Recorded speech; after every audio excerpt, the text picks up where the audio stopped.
La cote d'évaluation de l'Afrique du Sud est menacée depuis que Fitch a dégradé sa note vendredi dernier.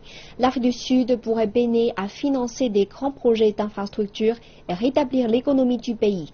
Fitch a rétrogradé d'un cran la note du pays le plus industrialisé du continent à BPP, qui correspond à la plus basse de la catégorie d'investissement, en citant pour cause le ralentissement de l'économie.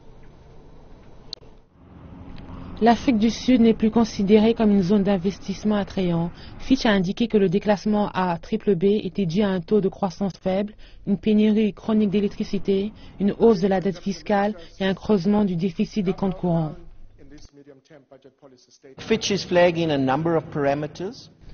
Fitch prend en compte un certain nombre de paramètres, mais il existe des ambiguïtés.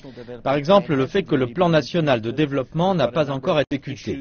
Nous avons plusieurs problèmes politiques autour des droits de la terre, des droits miniers, qui peuvent potentiellement affecter la confiance des entreprises.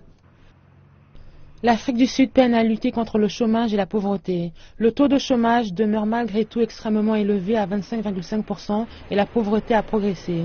Les analystes pensent que cela est dû à la lente mise en œuvre du plan national de développement. Mais pour que le plan fonctionne, il faut une croissance de 5%.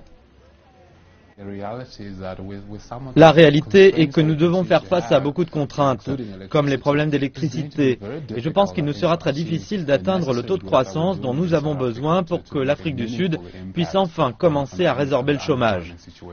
L'Afrique du Sud a évité le déclassement par Standard & Poor's, mais les agences de notation ont tout de même fait passer les perspectives du pays de stable à négatives.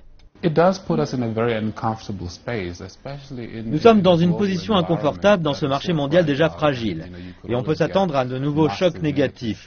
Nous espérons toutefois que nous allons tenir le coup pendant un certain temps, et je pense que c'est un appel à l'action pour que l'Afrique du Sud mette en route la croissance.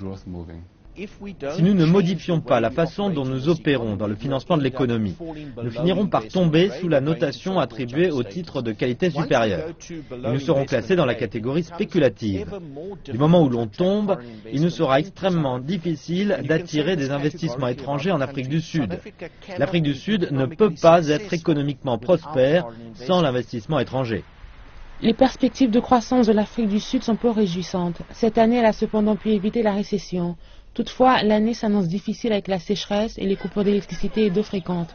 On pourrait s'attendre à pire si, d'ici la fin de l'année, il y a une hausse des taux directeurs américains.